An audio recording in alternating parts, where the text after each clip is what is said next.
Up Front is designed for 2 players, but it can also be played solo and by up to 4 players if they choose the team play.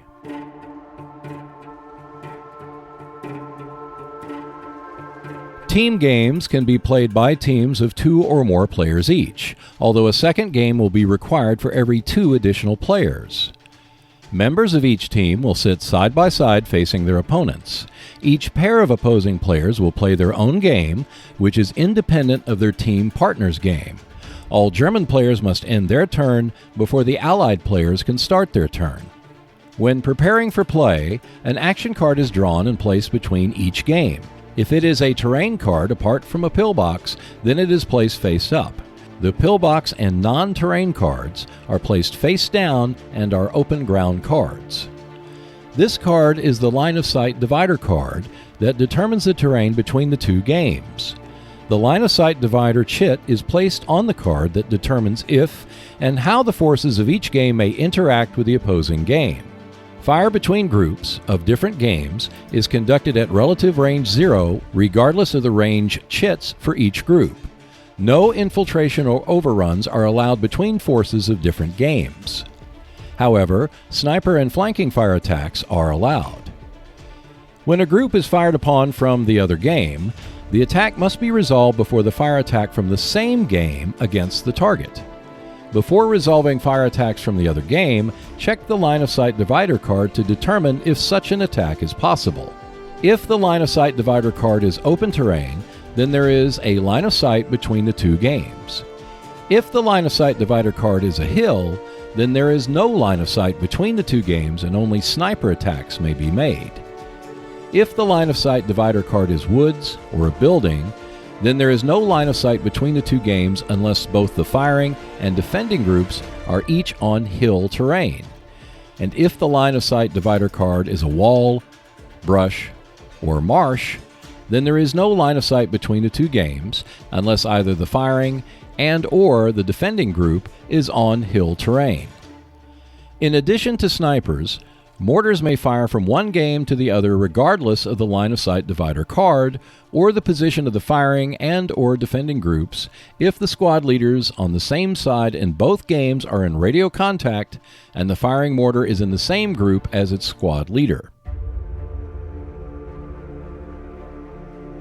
Players may transfer part or all of a group which is adjacent to the other game. Group A or Z may transfer to the left, and Group D or E may transfer to the right. This assumes that the transferring group is unhindered in terms of its movement and not restricted by marsh, minefield, stream, wire, or requiring 2 movement cards to move. Group Z is used instead of Group D or E when transferring to the right and entering the opposing game next to Group A.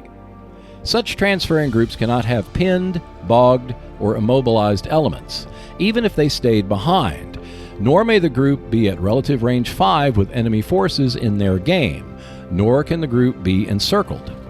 To make the transfer, the group must first play a movement card in retreat mode in concordance to its range chit and relative range to opposing enemy groups. On the next turn, those forces can be sent into the other game if still mobile. They move off the retreat card, then play a sideways movement card onto the line of sight divider card. That group now becomes Group E or Z, and any remaining forces from that group that wish to remain in their original game may take a separate action as they are now an independent group. When the group is on the line of sight divider card, they are in terrain until they move into the other game. Neither player may place terrain or alternate terrain on the divider card except for movement cards and smoke. A separate movement card must be made to move the group from the line of sight divider card and into the game. That movement card does not count as a +1 modifier if they are attacked as they leave the line of sight divider card. The group transferring does not block the line of sight for fire possibilities between the games. Only the terrain might. However, the transferring group on the line of sight divider card is subject to being fired upon by enemy forces in both games at relative range 0. Once the group reaches the line of sight divider card, the control goes to the opposing team player.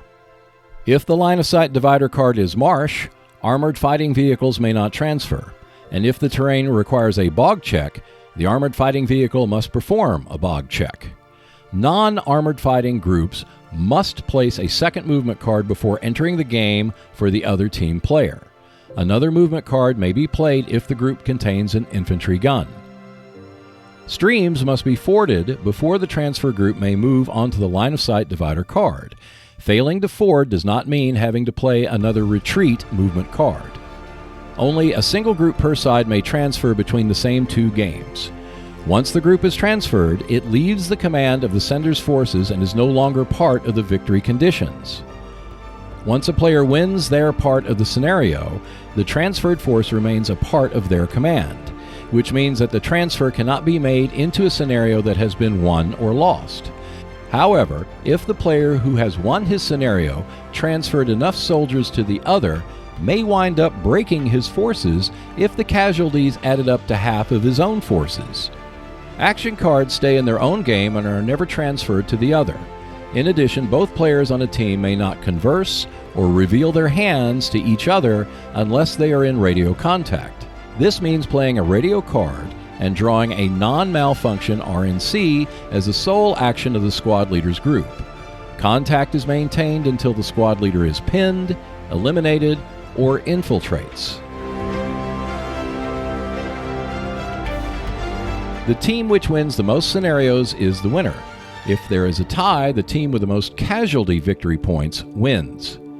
Team games can consist of any number of games being played side by side. Follow the recommendation of one side choosing the scenario and the other side choosing which side to play.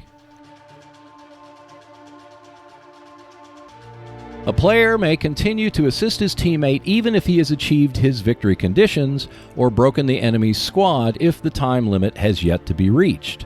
A defeated player must remove all of his forces from the game. The victorious player may continue to draw cards, play, and discard from his hand. He is only subject to fire from the opposing team. However, he cannot discard terrain, play wire, or place smoke on his opponent's group. Keep in mind that an unopposed player may only transfer one group, so consider the effects of increasing the size of that group through a lateral group or individual transfer before making such a move. Once the time limit has been reached for both sides, the game is over. If the time limit has been reached for one player, they may not assist their teammates. And that is how the team game rules work for Upfront.